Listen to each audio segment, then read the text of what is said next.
Well, good morning, everyone. Thanks for coming. So I'm Grant Boykin, Public Affairs Executive Officer at CalSTRS, and I've got Andrew Roth. Thank you. Can make it to the microphone. Andrew Roth, I'm the Executive over Benefits and Services for CalSTRS. Yep. So you should have the agenda, the packet, the materials in front of you. So I think without further ado, we'll get started. We're going to switch it a little bit. Andrew is going to speak about the Pension Solution Project because he actually has to take off a little bit early, and then we'll go next to the legislative update and regulatory update. So go ahead. Thank you. Good morning. So as I go through this presentation, if you have any questions, feel free to just raise your hand, and I'm happy to speak to whatever questions you may have. Okay, there we go. So what I'm going to talk about today is just give you a little bit of background on the project and talk about some of our key challenges and risks, what we're doing to address those, and then kind of go into our schedule because we have rebaselined our project schedule. So I want to share that information with you. And so this is the presentation that I gave to our Teachers Retirement Board recently, earlier this month. So if some of the language seems just a little bit, not necessarily suited for this direct audience, I just wanted to give you the same information that we've given to our board and our stakeholders so that you're as aware as they are in terms of what's happening with our Pension Solution Project. So since November, we've continued our Functional Rollout 1 activities, and we have also done a pretty major effort to reimagine our project. And so specifically what we did was engage in what we're calling a fit gap activity or a project realignment activity. And that is because we were going through design and noticing that when we got into those design sessions, there was a lot, they were taking longer than scheduled or longer than anticipated. And a lot of that was because as CalSTRS and Team CGI were talking about, certain design specifications, they were finding out that there were a lot of gaps between what we anticipated, what they anticipated, what we expected, and sort of what they thought we wanted. So we went through a 3-month, 90-day exercise to focus on the second half of Functional Rollout 2 functionality and design, because we'd already kind of gone through that first half of FR2, which, again, is the largest part of our implementation. And we wanted to get more clarity. So by investing 90 days up front, we figured we would save more than that on the back end, and that has proven to be true. We're still on schedule coming out of that fit gap exercise. We also engaged in sort of a second stream of activities around not just design, but reimagining how we could do a better job of approaching project implementation. So we had some project improvement ideas that both CGI and CalSTRS dedicated effort and personnel to.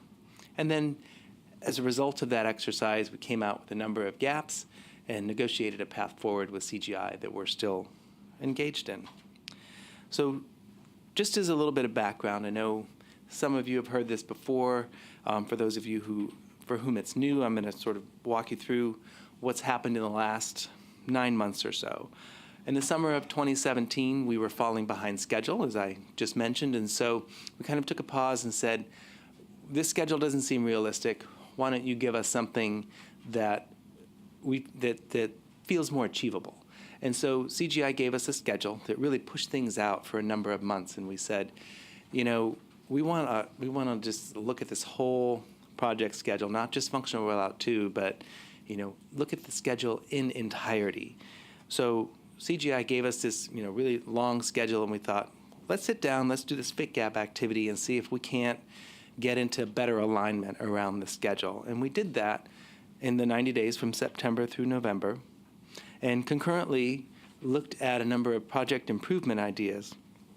And the improvement ideas are essentially related to reducing risk on the project. And so, for example, we had this Functional Rollout 1, 2, and 3 idea. We were going to do extensive bridging between Functional Rollout 1 and 2. And that was one of the things that we sort of challenged ourselves in terms of, is this the right path forward for the project? Because we want to reduce risk, and there was a lot of risk in bridging.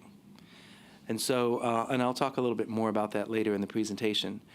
So, and then after the fit gap and the improvement ideas, we sat down with CGI and started negotiating what we're calling a memorandum of understanding, and that's been signed, and now we're going through the official terms and conditions of the contract amendment. So the reason, again, that we engaged in this activity was to address some key project challenges and risks. So those risks are in FR1, we experienced a lot of difficulty around bridging, quality defects in coding, and resource shortages. So what that means essentially is just that things weren't going well, and we needed to take a pause and figure out how to address those risks. Concurrently, FR2 design was going slower, as I mentioned, and we had some functional boundary issues between our corporate accounting system and our pension administration system. So we had some sort of overall concerns with our system integrator, CGI, as well, and that was, this is the second time we had experienced a fairly significant schedule shift, and so we wanted to get to the root cause of that. The resource needs have really been addressed, and part of that is, so Team CGI is actually composed of, I call it a triangle. So there's CGI at the top. They have two subs. One is Sagitech, and one is Encore. Sagitech produces the actual software that we're installing, and Encore has project management resources. So the resource levels, with 3 companies, that sometimes was complicated or a little bit awkward. After a couple of years, we worked through that issue, and we're loading the project up with more Sagitech resources, and that's the company that developed the software, so they've got the domain expertise that can be really helpful and gives us confidence that this latest schedule is going to be more realistic and achievable. So the fit gap, as I said, here's some numbers just in terms of the 90-day effort that CalSTRS underwent. I like to give a shout out to our team at this point because it's difficult to stay on track during these things, and our team did a terrific job of really focusing, letting go of sort of the smaller things, the nice-to-haves, and really focusing on getting through the rest of the FR2 functionality and making the kinds of compromises and agreements that we needed to make it through the exercise. And then when we came out, we had 144 gaps identified. CGI was saying that, they claimed that the full 144 were out of scope, and we said, well, all but 2 are in scope. And those were the starting positions. And then we came to agreement on essentially 55 of the agreements being out of scope. And so we're working through the terms and conditions in the contract amendment to pay for those. And in terms of why we identified those gaps, as things that CalSTRS needed, Robin Madsen, our CFO, Ashish Jain, our Chief Technology Officer, and myself went through each one of those 144 gaps. So we had these weekly meetings. There was a giant spreadsheet, and we would look at the gaps and what the functionality accomplished for CalSTRS, and we would say, this is something that we need at FR2. We can wait until FR3, or you know what, this isn't necessary. We can do this after implementation. So we did that for all 144, and those 55 are the ones that we said we absolutely need. And most of these critical gaps, we did insist go into FR2 because, again, that's our benefit payment. That's also going to be now our new file format. I mean, there are a lot of things in functional rollout, too, so we needed to have the appropriate functionality to continue to conduct core business operations. This is just a little bit more on some of the project improvements. So we looked at things like, do we need to bridge? Knowing that between FR1 and FR2, there's a fairly extensive gap of time or amount of time. So whether that's 12 months, 18 months, 24 months, bridging between 2 systems was described to me by our project manager as daily reverse reconciliation. That sounded a lot more scary to me than bridging. With the bridge, I just picture driving back and forth, but daily reverse reconciliation for millions of lines of data, that's a little bit riskier. So we decided to not bridge. and go live with sort of a soft launch at Functional Rollout 1, which I'll talk about a little bit more in detail.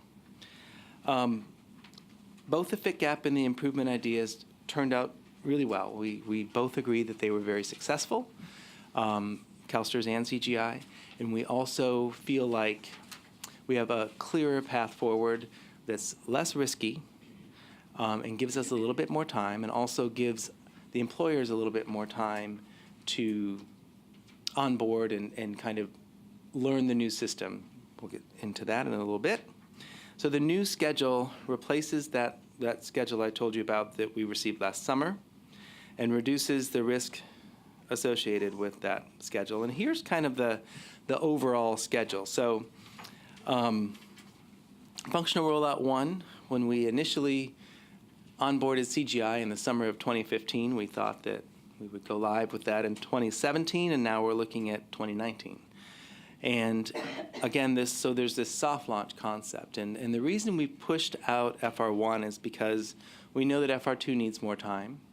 And we also want to go live with certain functionality in FR1, but not make it mandatory. So there's a soft launch for the employer reporting piece. And we'll talk more about what that means in the employer forum coming up, and I've got some more information on that later in this presentation. But part of the reason that we're not requiring the new file format in 2019 is to give the employers some time to learn the functionality, and then also give ourselves some more time with Functional Rollout 2 and all of the functionality that comes along with the benefit payment process, refunds, things like that. And so as you can see, I'm not going to read you every single date on this project, but as you can see, the overall project has shifted by somewhere around 30 months, and that is to give us more time to implement all of the design and the functionality that CalSTRS needs to be successful. And that's something that we have more confidence in at this point. Again, this new schedule has been validated by our Sagitech partners, and those are the ones that really know the software. And now that they've got a real handle on just how complicated CalSTRS is, we feel like we're in a better position to have these dates be the accurate calendar. And this was a slide that at our board presentation, Team CGI's executive spoke to. And he really, he focused on the importance of the Sagitech resources being placed into leadership roles. So instead of our system integrator driving the schedule and kind of let's just get this done and implement it and go, we now have more of our Sagitech partners in those leadership resources. And they're a little bit more motivated, in my experience, to make sure that the implementation is of a certain level of quality, because we have a long-term relationship with them. They're going to be our M&O, or maintenance and operations vendor. So they're going to be around for a while, and they want to make sure that when this system is implemented, it's done so in a way that's sustainable, that's, go-lives are messy, we know that. However, minimize the chaos of our go-live and make sure that the system that gets implemented is something that has the kind of robust functionality that we expect. The other thing that CGI committed to is they have what they call CGI Corporate Services Engagement Support. And that's for these really large government implementations that are complicated, where the schedule has shifted. This is the team that gets involved. And my experience with the gentleman from their corporate headquarters in Montreal who has joined the project is, he's experienced in dealing with these kinds of implementations and has been really great at just sort of cutting through the extraneous issues and focusing on how do we reduce the risk, how do we keep marching to the schedule, and how do we get the functionality that you need implemented in a timely manner. So that's been encouraging, and that's been helpful in terms of the asks that we've had. For example, with those Sagitech resources, we know that's going to cost CGI more, but they want this implementation to be successful at the very highest level of CGI. My boss, our COO, has frequently been in contact with their CEO. So I think that's been helpful at kind of getting attention and getting the support that we need. So we're going to be, as I said, doing ongoing outreach. The next employer forum is March 8th. To the extent that you have questions about the new file format, the fields associated with it, the soft launch, because again, our goal is for September of 2019 to go live with the soft launch, and that means that the FR1 production, so essentially our soft launch, I define it as it's all the same functionality, it's only minus the bridging, and we've got the new file format pulled forward, so instead of sort of making that functionality available and ramping up to our initial schedule, we're going to pull it into FR1 and not make it mandatory until FR2, which is now scheduled for 2021. And I don't want to give too many details because I know Christine is going to go over this in a lot more detail at the employer forum and have a better sort of mechanism for answering questions, and because there's going to be other folks involved. And we're looking at things like a pilot group, early adopters, so that we can be sure to thoughtfully phase in functionality and get a sense for what modifications you may need to your own systems, because that's something that is also part of the timing, in terms of regulations and making sure that we have everything in place we need so that you're as successful as we are. Our success is your success, and vice versa. So that is, I'm going to go back to the ledge slide here. Do you have any questions for me? One here? Yes, Bina. They're going to run a microphone around. Hi, Veena from Orange County. I have two questions. First one is why the implementation is September, October of 2019, not July, because of the start of fiscal year, plus the load is lighter than September, October. That's one. And secondly, I wanted to see if you have met PERS, the challenges they have been having since they implemented.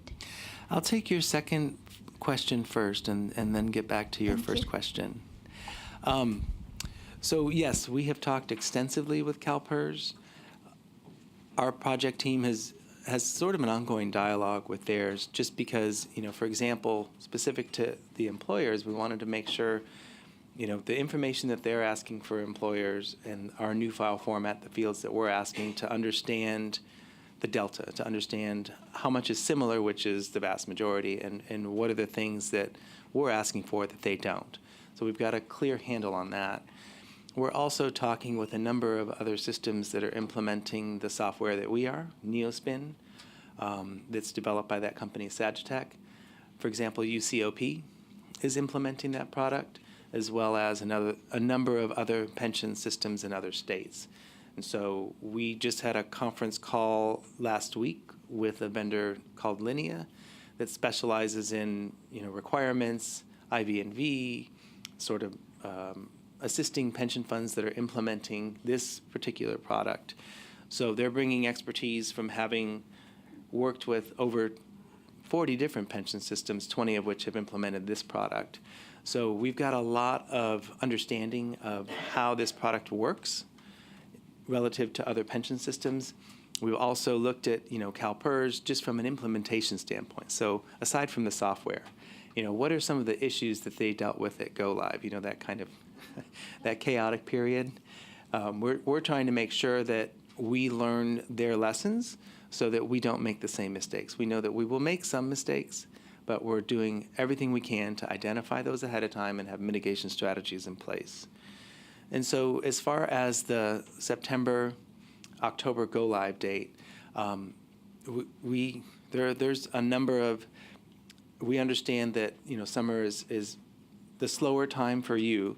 There's a number of other cycles that we had to be mindful of, and so that was kind of the best that we could do with the vendor. So it's possible we could go a little earlier. It's possible we could slip a little bit. I mean, those at this point in time, that's the date that we've got that we're marching toward, and that's again kind of the best that we could do. So apologies for any inconvenience.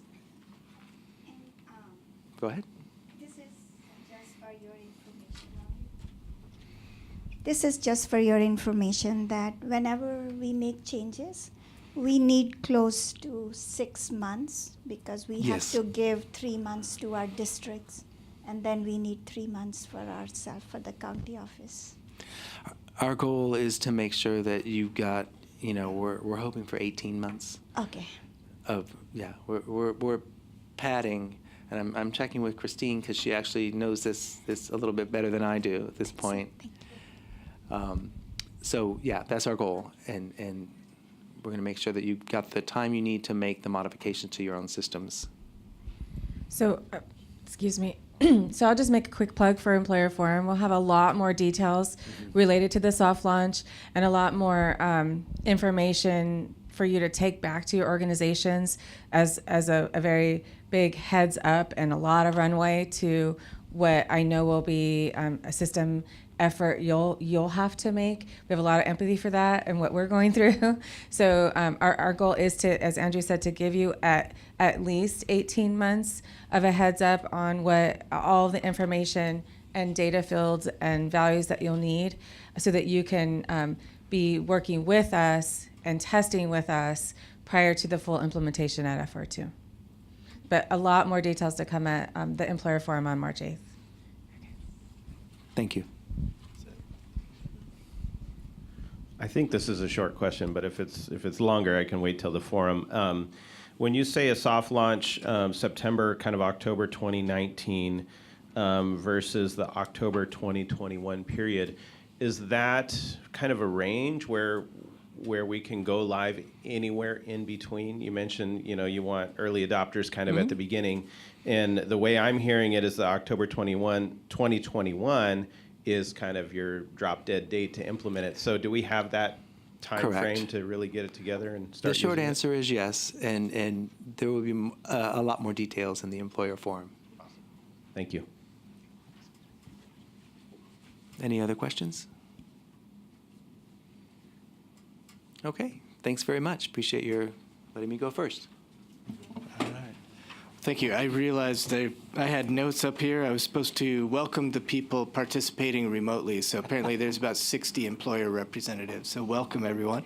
And our next item is a legislative and regulatory update with our Governmental Relations Director, Joycelyn Wade Martinez. Martinez Wade. Sorry, I keep doing that. Last name's in alphabetical order. That's what my parents told me they did originally, but I'm not really sure. But good morning. It's good to see you. The legislative session has started. I'm sure you know. They were back in January. The actual bill introduction deadline was last Friday, so February 16th. So I'll give you some updates on bills we know about right now, on our bills, but I'm going to start with a short regulatory update. As you heard, for the file specs going forward, there'll be more information at the Employer Forum, but I did want to let you know that we had some non-substantive changes go into effect in January 2018.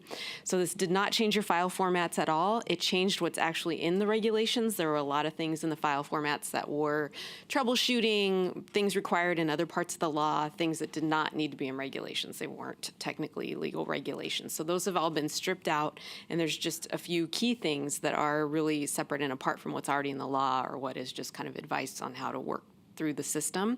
So this will make it easier as we do go forward, and you hear that more information on March 8th, I believe it is, for reviewing the changes that you're going to see at that point in time or whenever that regulatory package starts to pick up. So I wanted to let you know that. That's basically the regulatory update we have right now. And I do want to tell you about our housekeeping bill. We always have our annual housekeeping bill. This year, the bill number is, so it is in print, SB 1165.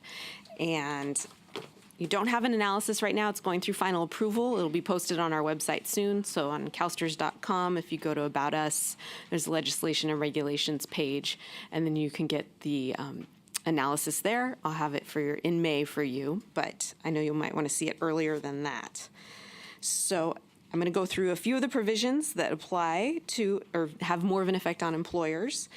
And there are several provisions getting updated regarding membership and how they affect DB and CB employers. I think you're probably familiar with the different membership provisions we have in the cash balance sections. There's kind of two different chapters in the defined benefit section. One is this is how you're in the system, so membership kind of in the affirmative, and then how you're excluded from the system, so kind of in the negative. So we're looking at all those sections and we're restructuring them, we're clarifying them, we're getting rid of redundant language. We're trying to make it a little bit simpler because there is some confusing language in those sections.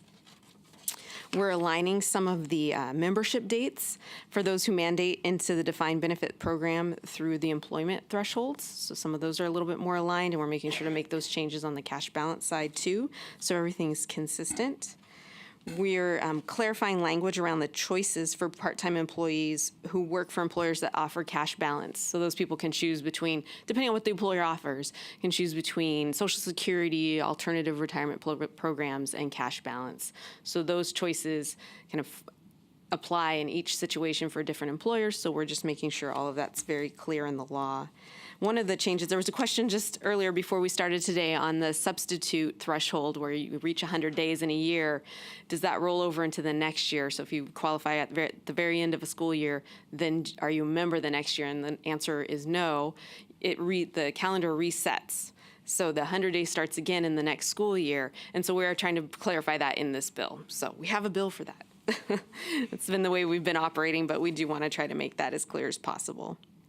On the PERS-STRS election side, we're clarifying, and we've had this out there for a while, how we've been operating, but that the PERS-STRS election, so if you're moving from a CalSTRS position to a PERS position and you want to remain in CalSTRS, that election applies to every position. So if you were teacher, let's say you became, then I'm going to use these examples, correct me if I'm wrong, but like a budget person in the district office, you would elect CalSTRS for that, or a teacher might want to elect that when they moved into that position. If they then moved into a facilities position and they wanted that covered by CalSTRS as well, they'd have to elect for that position. So each position that you move to. And then I think you'll be excited about this one. I'm going to jump around a little bit. But on the permissive election and the retirement system election, I think you're all familiar with the law that we had changed it to the 30 days to get the forms into us. We heard your feedback. And so this bill contains the changes that will extend the submission deadline for those election forms from 30 days to 60 days. It's calendar days. And that's after the member's signature date.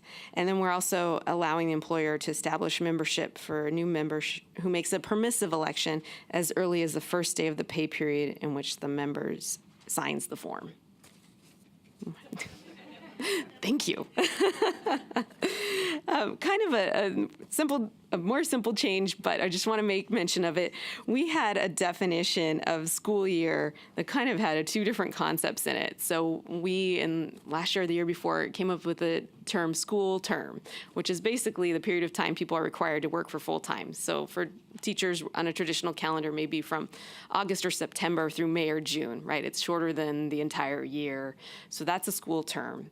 And for some administrators, it may be the whole year. But we're defining school year as the fiscal year, so July 1 to June 30th. And now we have two different terms. School year doesn't mean two different things anymore. School year and school term.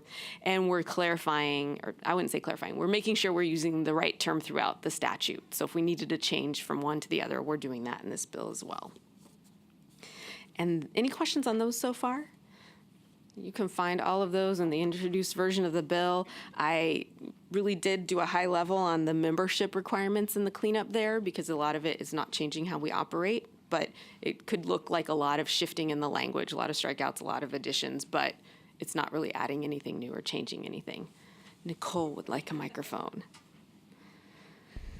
I actually just want to touch on one more piece that Joycelyn didn't speak about, but in the membership section, currently right now we have those part-time over 50% employees who mandatorily qualify, but in the law right now it says they mandatorily qualify as of the first of the next pay period. We're fixing that so that they actually mandatorily qualify on day one. So that should help. I know that was another thing that we've heard a lot of feedback from. So that should help with those that kind of having to establish membership in another retirement system for just 1 month before they then become a CalSTRS member. Yeah. So hopefully that helps as well. Thank you, Nicole. That is very important. Another question.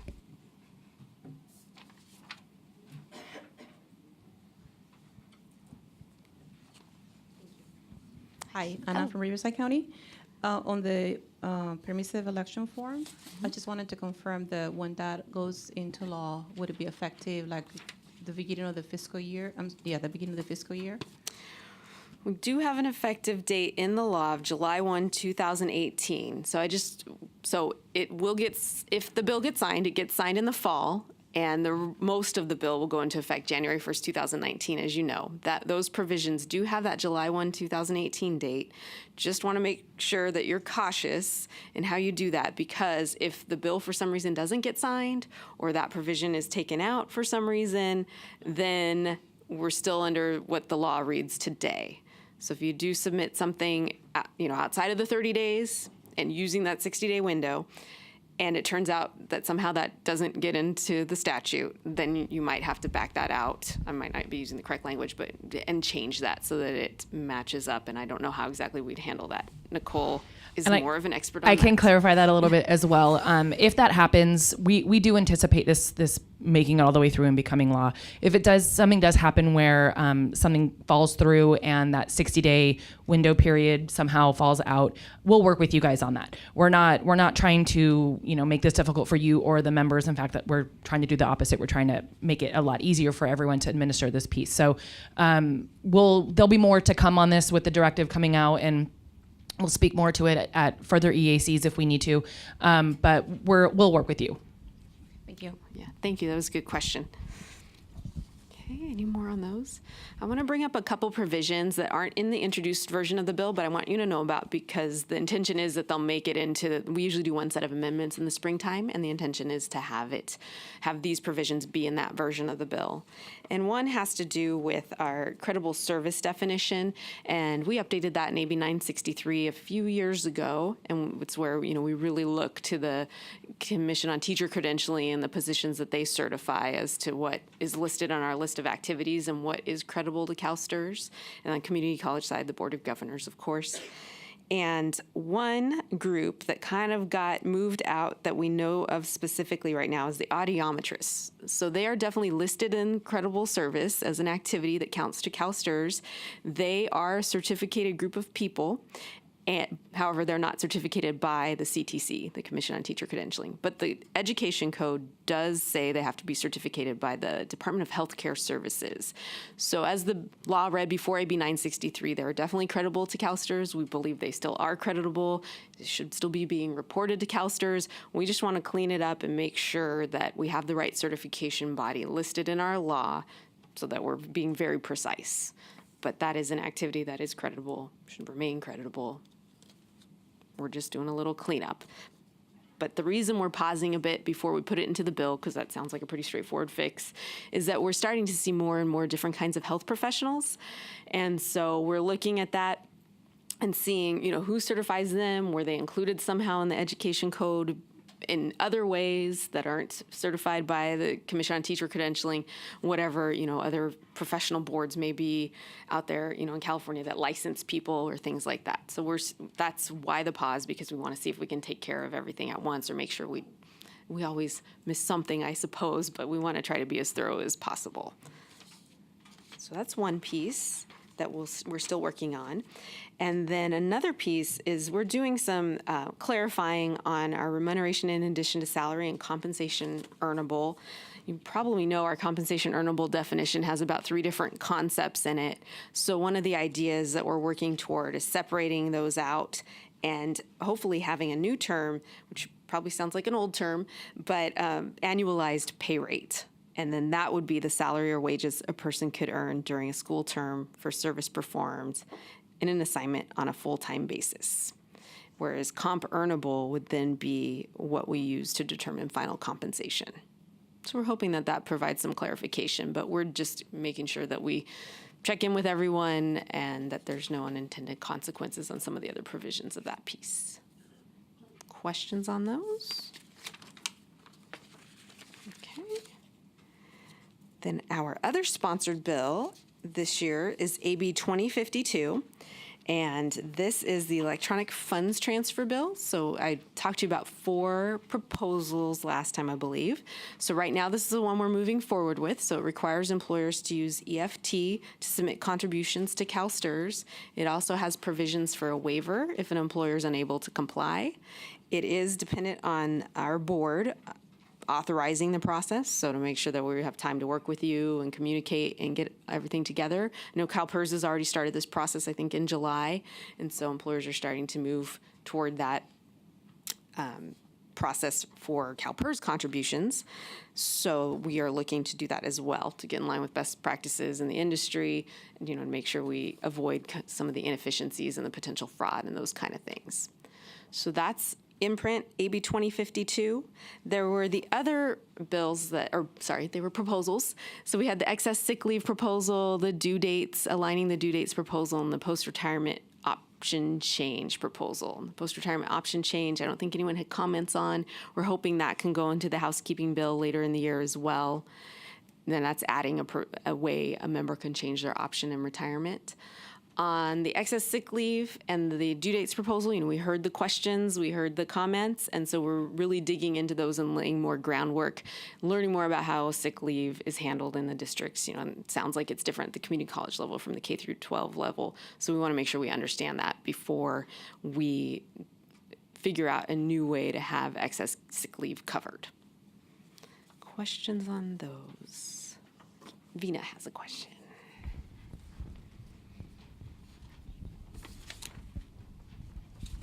Vina from Orange County.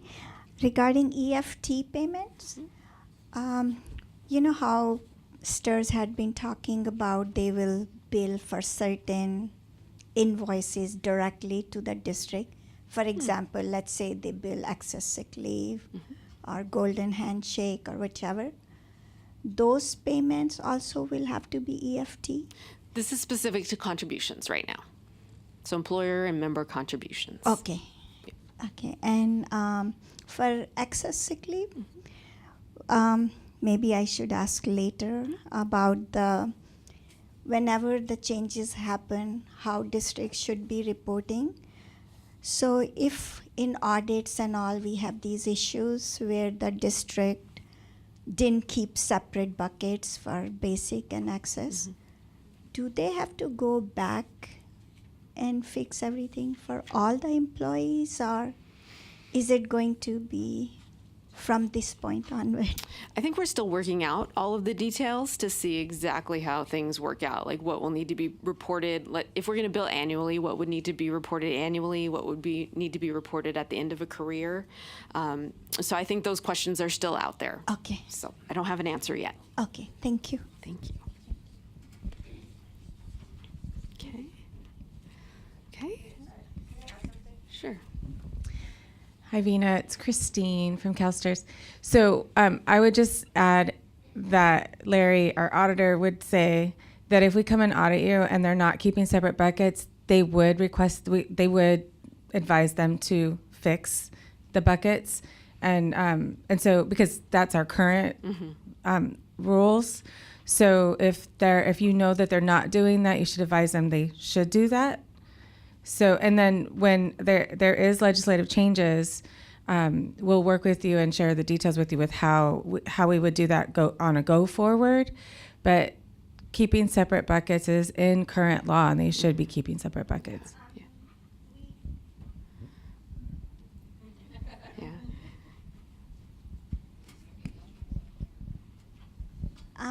For last couple of years, we have been advising our districts to keep separate buckets, but they might not have a bucket starting since they came into activity, or like 20 years going back and all. So we kind of wanted to have an idea, like I have a audit district right now. They have over 1,000 employees. Even though all thousands might not have excess sick leave, but it's a lot of work to review and see who should be fixed and all that. So kind of wanted to have some kind of guidance on it, how to go about it. Thank you. We could take that offline, especially since they're in an audit, to figure that specific issue out. But what I'll say is that that's a reason why we're looking at this legislative change, so that we can handle at the time it's awarded and not have to worry about this go back feature. So let's connect. Yeah, I mean, I will. I just want to share this because it sounds a little funny that when I talked to the district, people who were there, it's all new people, so they absolutely have no idea how to go about it. They're all new. So, thank you. Great. Thank you. Another question over here?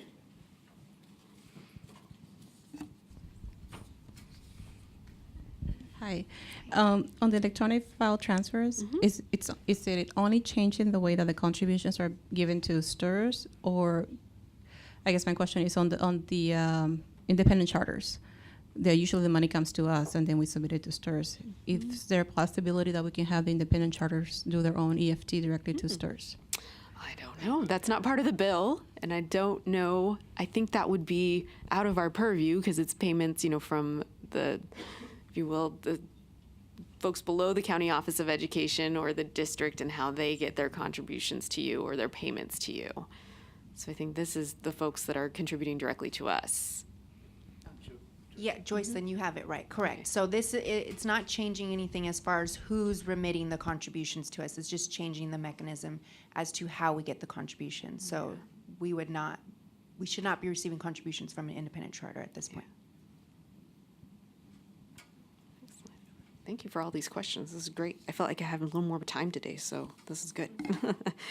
I wanted to bring to your attention a few bills that will affect us that we'll be bringing to our board. We're actually going to be seeking positions from them on these bills and maybe a couple more, depending on what we see that came out of Friday's last deluge of bills.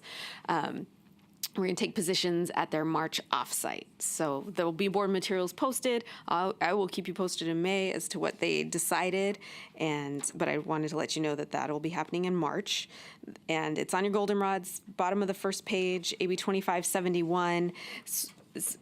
Kind of a quasi-divestment bill. It's basically having us not make new investments in it's alternative investments like private equity if the managers have not adopted a race and gender pay equity policy. So it's got that policy issue in there and not having us continue to invest in companies if they don't have that.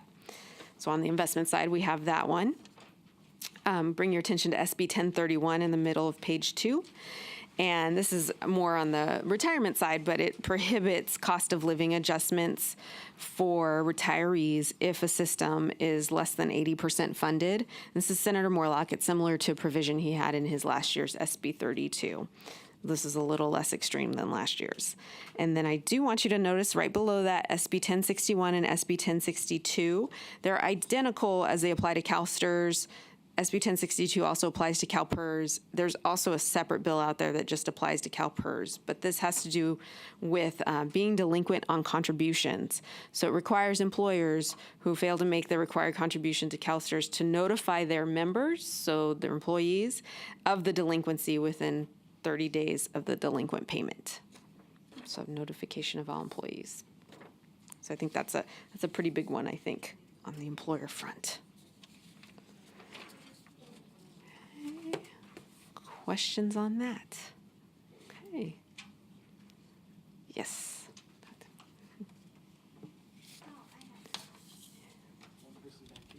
Okay. So if we have a late timesheet, let's say, for a teacher, and she held the timesheet, nobody knew that she worked, so we actually pay that timesheet and report it late. Therefore, reporting the contributions late, would we then be required to let that one person know that her contributions were reported late? Would that qualify under this If it's outside of the 30 days after they were due, so 30 days delinquent, and and the language may read that you have to notify all members. I'd have to look at the specificity of it. Yeah, because the delinquency, it really triggers me with these late timesheets. That's always a concern of ours, and that's considered a late contribution. Right. That's what my feeling was on it, is that it's not an uncommon occurrence, and it could be a lot of burden to be sending out letters. And kind of as I first read the bill, if you're delinquent, or if an employer is delinquent, that the notification goes to all members, not maybe just necessarily the ones like you're speaking of with the specific timesheets. It might be everybody that then has to be notified. I'm looking up the language right now, sorry. Can I just jump in and say that I think you all know the complexities to a greater extent than the person who's authoring the legislation. And I mean, I think it's safe to say that in the context of, like, say, in CalPERS, where there have been some bankruptcy cases and delinquencies, that's kind of what they're thinking of, but not realizing what the realities of reporting and contributions are, and that there are. So I think there's probably room to talk through some of those complexities, but they're thinking simplistically without knowing the business that So. Yeah. It does say the member. Let's see. An employer that fails to pay the employer's contribution required by this part, and this is the contributions like to the 95 and the 5%, all of that, shall notify the member of the employer's delinquency by mail to the member's latest address within 30 days of the delinquent payment. Go ahead. I mean, I have similar question actually when it said delayed timesheets and all. So let's say district paid it, they received a late time card, whatever reason, and we submitted the contributions late and all. I know it calculates penalties and interest on it automatically. Right. But when it hits the employee account, this is just, I'm curious. When it hits the employee account, do they get interest then going back when you charge penalties and interest? Do they also get interest? I'm looking at people who may know better than I do. I'm just curious. Because the penalties and interest are to true up the fund because we missed out on the contributions. I believe we're supposed to be crediting interest back, but let's see, because we had a bill not too long ago. You're asking about the member side, right? Yeah. I think as of today's law, interest accrues when you report it. I believe there's a bill, I know for at least DBS, I'm not sure for DB, you guys would know You're better, right. that goes into Yeah. effect this year, I think July, that would actually credit to the account when it was due. So if you are 5 years late, it would actually go back and credit interest for those 5 years on the DBS account. I'm not sure about cash the DB balance. and I cash think. balance. I'm I not think sure you're about right. the Thank DB you for jogging my memory. side. Yeah, I think yes, and I think we are working on it on the DB side. Just to be clear, Vina, they don't get additional interest as part of the penalties and interest regulations. It's just the interest they would have gotten had it gotten here on time. Yeah. Okay. Yeah. Okay. Thank you very much for jogging my memory. We are analyzing the bills currently. There was a question about our positions on the bills, so we're analyzing the bills currently. We'll have a recommendation to go to our board at their March offsite, so then they can take positions on the bills. In regards to this bill, I don't know yet because we're analyzing still, so I haven't seen any of the analyses or my staff's analysis yet. so we've submitted payment, and then once the file is completed, it turns out that we have an additional payment that needs to be applied to that file. Would that require us to notify every employee that we had then? Because that's not a specific individual. I'm not sure. It says shall notify the member of the employer's delinquency. So I don't know what that means necessarily. If there's a specific delinquent payment for a specific member, and and then again, the timesheet situation is a perfect example where you know who the people are. So do you notify them? If you have kind of general contributions that are late, I mean, I know that everything's based on a member's work, but you're missing money, right? And it's across a file. Correct. Like, do you know is per member So maybe who it we is? had to take someone off of one file because they shouldn't have paid contributions, and when it's refunded on the next file's check, basically this file had too much money, the next file doesn't have enough, so we have to send an additional payment, but we don't know what that additional payment is until the file's completed. So then it would be delinquent. Yes. Okay. According to the bill. According Yes. to the bill. Okay. Yes.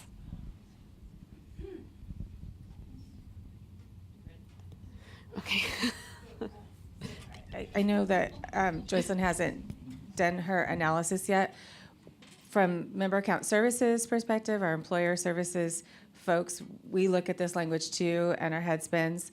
So what we would suggest is that you also use your own feedback mechanisms when you see these laws that impact you to share your feedback up through your channels to show that this would be very difficult also for you to administer. This is not a bill that we've written or authored or requested, just to be clear. When we see these bills and we see that there is an impact to CalSTRS and an impact to our employer community, it's important for us to bring these and put them in front of you so you can share this type of feedback. We'll include what we've heard from you in our own analysis, but just to reiterate, this is not a bill that we've authored or requested, but it is within our own best interest and yours to share it with you so you can give the feedback also through your own channels.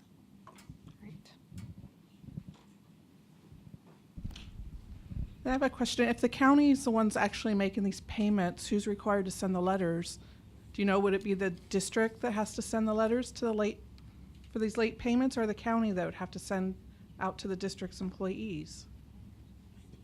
I'm looking at the language again to see if it has any clues. Oops, it just says employer that fails to pay the member of the employers. And who's failing to pay, right? So is it the district that caused the county to be late? Is the county late? So who's late? Because it sounds like the person who's late or that failed to pay is the one that's supposed to be sending out the notification. But sometimes it could be the district that got, right, the district could be late up to the county, and sometimes it's the county that could be late, so. I'm not sure who brings it to their attention, but if we have roughly 30,000 employees and we have to send out notices, let's say it costs 40 cents just for mailing purposes, that's $12,000. That's a huge financial impact, and that's just if you're late one time. Right. So I imagine that this would be an administrative burden to employers. I've mentioned it to a couple of the advocates who work for different employer groups already because of that, so I appreciate that. okay.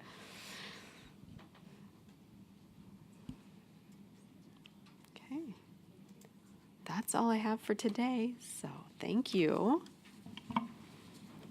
All right, thank you, Joycelyn. And one more substantive item on the agenda, and that is an update on return of excess contributions.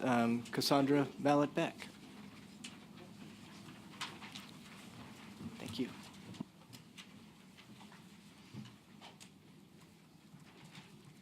Bear with me for a second.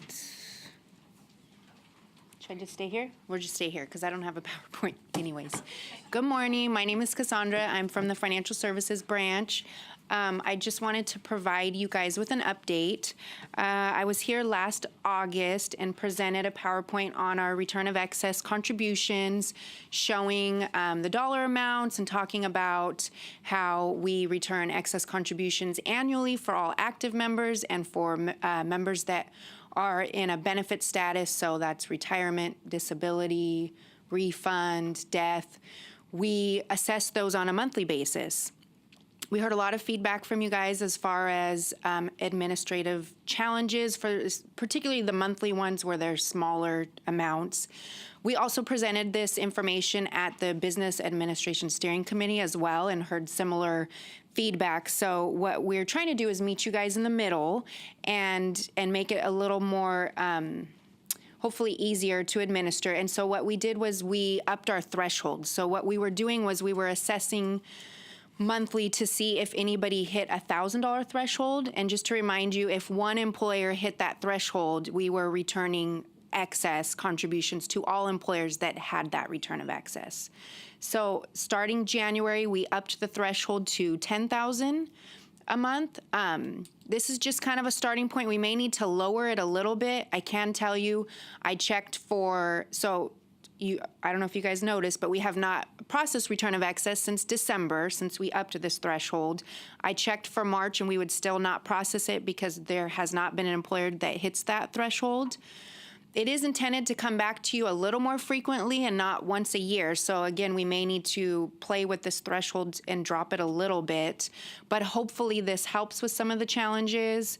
I do want to put a caveat though. These are for the individuals that are in benefit status. So the less frequently we return this money, more time will go by where you don't have that employee-employer relationship. And again, this is all based on the employer adjustments that are done. So it's hard to predict what's going to happen because it is driven by the adjustments that are done to these individuals. So let me know if this is working. If this isn't working, we can see what else we can do. But for at this point in time, this is the adjustments we were able to make to hopefully accommodate the challenges. And that is really all I had for the update. So if you guys have questions, I'm happy to answer them.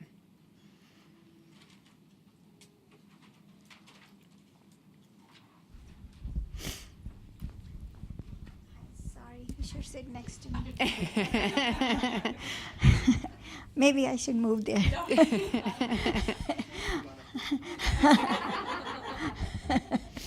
Okay. When you said that you are going to meet us in the middle, I thought it will be a little more than just the threshold because it's not, I mean, it's going to benefit like just the frequency of the file, but there is no help regarding issuing check for 10 cent, 20 cent. Yeah. And stale checks, Right. Unfortunately, that would be a legislative change. I'm looking at Joycelyn. I think there are some stakeholders that are interested in this process. She can speak more to that, but at this point, CalSTRS isn't moving forward with a legislative change. Right. As we've mentioned in the past, this was something that was part of the funding plan, AB 1469, that the stakeholders really drove. And along with Department of Finance and the administration, they had decided that this would be the way excess contributions would be returned. And so we've brought your concerns that we've heard to the different stakeholder groups. They are interested. I think they were thinking that this could happen, that it would be a difficult situation to be in. But as we were working through it, the administration and finance didn't know and wanted to see how it was working. Obviously, we've heard from you now how it's working. So we're going to be trying to bring that back to them through our stakeholder groups and to see how they react at this point in time and if there is any way to go about changing it. But we're uncertain at this point in time, and it's not something that CalSTRS can drive. Thank you, Joycelyn. Thank you. Any other questions? Okay, thank you guys very much. All right, thanks, Cassandra. So the second to last item is open forum discussion. We have a lot of folks in the room, so I think we can cover a lot of different areas if people have questions. Is there anything that people have? Yes, go ahead. Or wait for the microphone, please. Hi, Renee from Napa. What is the status of you guys wanting 100% contributions by the 6th business day? My boss had informed me that STRS was not going to pursue that after all, and we haven't heard officially any update. Yeah, so, well, Joycelyn's going to speak to it, but that's one of the proposals we looked at this year, but we have determined it needs more study. But So we're not moving forward with that at this point in time. So we heard the concerns that you had raised, and we want to make sure we think about those and don't make things more difficult than they may already be. I think that's a little bit different than on the excess sick leave front, where we heard your questions, we heard how you're different, we may not know the inner workings of sick leave, especially as they differ, like I said, between the two different levels of community college and K through 12, and where we want to know more about that. So we're definitely wanting to explore that this year. I don't know that we'll be able to have a vehicle for that bill this year, but that's where we're at on those two. Yeah. I wanted to ask about CalPERS recently passed legislation that allows misreported service to stay in CalPERS, or for the employee to transfer those misreported service back to STRS. My question is, if the employee decides to do the permissive membership, the right of election to transfer the contributions, would the P&I apply in that case? And I see you're looking in the right direction too.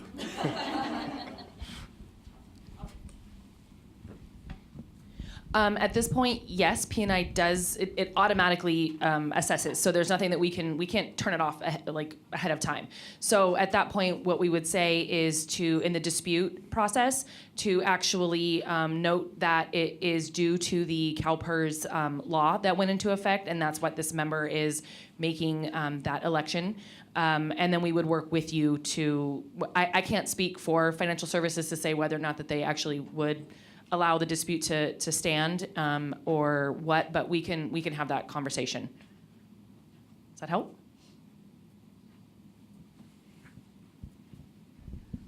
Well, I assume that dispute would be, it would have to be disputed. I guess my question was, would it be approved? I need to go look at the regulations and see. I believe there's language in there that has something to do with a legislative change, but there's 4 different penalty types, and I'm not sure it's covered with all 4 penalty types, so I'll get back to you on that. I'll need to look at the regulations. Okay. Are there other questions or comments? Yep, I see one. I believe there's another regulation that you're not moving forward with, having the reports due by the 25th business day. You're not moving forward on that either, correct? That was part of the same proposal, right? Yep.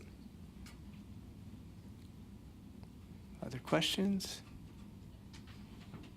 Okay, I'm not seeing any. Do we take questions from the phone or no? No. Okay, sorry. And then the last item on the agenda is the agenda for the May 2nd EAC meeting. And the 2 standing items that we have are the legislative and regulatory update and the pension solution project update. If there's anything else, feel free to say it now or, send us an email later if you have other agenda items you'd like to discuss. Is there anything? Okay. Am I missing anything? Are we okay? Well, it looks like the meeting's adjourned, and stay tuned for your CalPERS session this afternoon. Thanks, everyone.